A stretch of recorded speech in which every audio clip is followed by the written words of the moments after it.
morning, miss.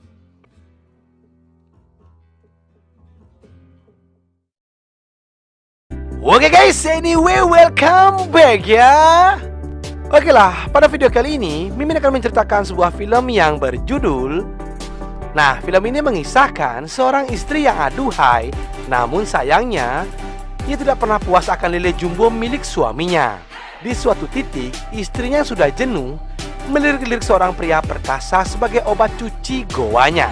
Nah, apakah yang terjadi dengan kisruhnya rumah tangga mereka? Tapi sebelum mulai filmnya, Mimin selalu mendoakan agar kita semua selalu diberikan kesehatan dan rezeki yang melimpah. Amin. Oke lah, tanpa menunggu apa-apa dari sang sutradara, you guys, kita kocok alur ceritanya. Au! Au, au, au!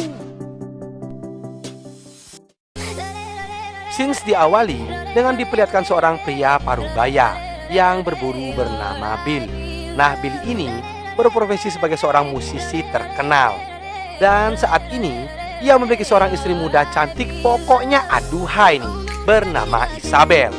Diketahui si Isabel tidak pernah puas saat berkuda-kudaan dengan si Bill, yang dikarenakan lele suaminya kini tidak jumbo lagi, sehingga membuat Isabel sering menggoda pembantunya yang masih muda.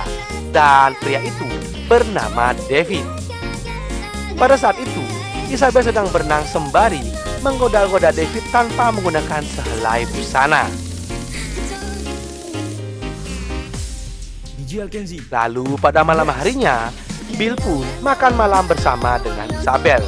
Merasakan dinginnya malam, si Bill pun mencoba mengasah kemampuan lelenya. Nah, kemudian setelah itu, Isabel pun lalu mengganti baju dengan menggunakan baju daster yang terlihat begitu aduhai.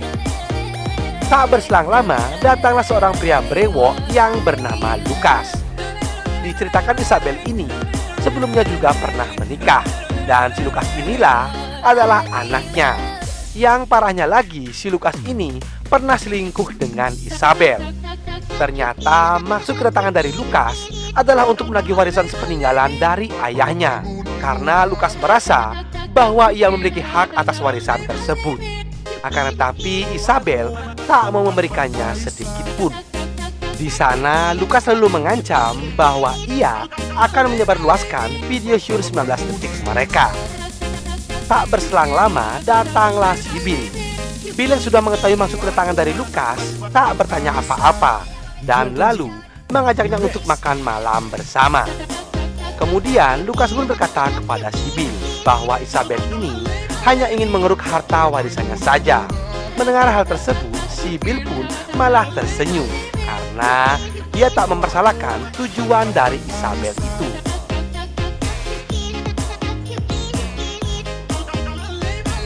Singkat cerita, keesokan pagi harinya, Bill pun mengajak Lukas untuk berburu.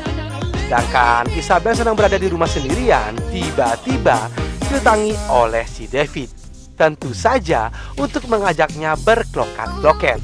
Scene selalu berpindah ke Bill dan juga Lukas yang akan kembali pulang dari berburu. Setibanya di rumah, Bill pun memutuskan untuk beristirahat sejenak. Sedangkan Lukas terlihat sedang bersantui di pinggiran kolam sambil cuci-cuci mata. Pada saat itu, kebetulan Isabel sedang berenang di kolam tersebut. Di sana juga terlihat si David yang sedang bengong dan merasa bersalah karena tidak bisa memuaskan Isabel layaknya pria perkasa. Saat David mendekatinya, Isabel pun mengatakan bahwa ia akan memberikan kesempatan sekali lagi untuk mengobok-ngobok goanya. Yang melihat kedekatan si David bersama Isabel tentu merasa curiga bahwa mereka berdua ini kini sedang berselingkuh. Pada malam harinya, terlihat Lukas sedang makan malam bersama Isabel. Di sana si Lukas masih saja memperdebatkan tentang warisan sepeninggalan dari ayahnya. Kemudian Isabel pun mengadu kepada Bill tentang ancaman yang akan dilakukan oleh si Lukas. Akan tetapi si Bill yang profesional dengan dunia perwarisan meminta Isabel agar tetap tenang dan mengatakan bahwa Lukas hanya ngeghosting saja. Paginya terlihat Lukas sedang mengobrol dengan si David. Di sana Lukas pun mengatakan bahwa ia telah mengetahui hubungan David dengan Isabel. Tak sampai di situ, Lukas pun meminta agar si David agar segera merobek-robek pertahanan gawang dari Isabel.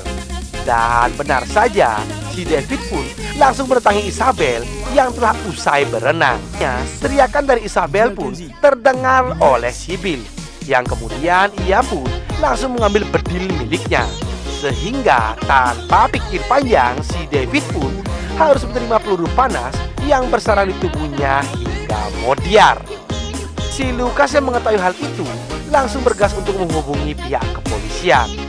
Namun saat ia hendak akan menelpon polisi, tiba-tiba si Bill pun muncul dan membenturkan kepala si Lukas. Kemudian si Lukas pun langsung diikat di dalam sebuah kamar. Yang kemudian si Bill pun bergegas untuk berangkat ke kota dengan dalih ingin menyelesaikan kasus kematian dari si David agar mereka berdua bisa lolos dari kasus kali ini. Setelah Bill yang telah berangkat, Isabel pun bergegas untuk membereskan jasad si David. Akan tetapi ia pun tak sanggup mengangkatnya karena terlalu berat. Sehingga Isabel pun langsung meminta bantuan kepada si Lukas untuk mengubur jasad si David. Dan mengancam si Lukas jika ia berani melarikan diri, maka Isabel akan melaporkannya kepada pihak kepolisian dengan barang bukti sidik jari yang telah menempel di bedil milik si Bill. Tentu saja Lukas pun akhirnya menuruti semua permintaan dari Isabel. Singkat cerita, keesokan harinya, saat si Lukas yang sedang mabuk berat, terlintaslah di pikirannya untuk menghabisi Isabel. Namun saat si Lukas yang sedang melancarkan aksinya, tiba-tiba kini Bill pun telah kembali pulang dan ia pun langsung mengikat tangan dari Lukas. Di sana si Bill pun mengatakan bahwa si Lukas boleh menghabisinya, tentu saja agar klaim asuransinya jatuh ke tangan dari Isabel. Sedangkan warisan yang dimiliki oleh Isabel saat ini akan dikembalikan kepada si Lukas. Karena Bill sendiri sudah mempersiapkan skenario ini dengan pihak kepolisian. Sekaligus Bill pun menyuruh si Lukas untuk membongkar kembali kuburan dari si David. Kemudian si Bill pun mengatakan kepada Lukas bahwa ia tidak menginginkan Isabel menjadi miliknya. Namun sebelum itu, mereka pun memaksa si Lukas untuk membuat video pengakuan kalau dirinya lah yang telah membunuh si David. Setelah itu, Bill pun kemudian memutuskan untuk menembakkan pistol ke dadanya sendiri. Dan secara mengejutkan, si Lukas yang telah membawa gunting tanpa amnesti langsung menyerang Isabel. Beruntungnya di kala itu, Isabel dapat menghindar dan menyatukan dirinya ke dalam kolam berenang. Si Lukas yang pada saat itu sedang sedikit mabuk, tentu sangat kesulitan untuk melihat Isabel. Tak ambil pusing, ia pun mengambil bedil milik si Bill. Lukas pun dengan sembarangan menembak ke arah kolam itu. Ternyata Isabel yang keturunan ikan mola-mola ini dengan mahir dan sangat pintar dapat mengelabui si Lukas dan bersembunyi di bawah mayat si David. Sehingga ia pun dengan mudahnya menembak Lukas hingga ia pun ikut-ikutan modiar. Setelah itu, Isabel langsung menghubungi pihak yang berwajib dengan mengatakan bahwa suaminya telah dibunuh oleh seseorang yang tak dikenal. Dan film Bloody Orange pun berakhir.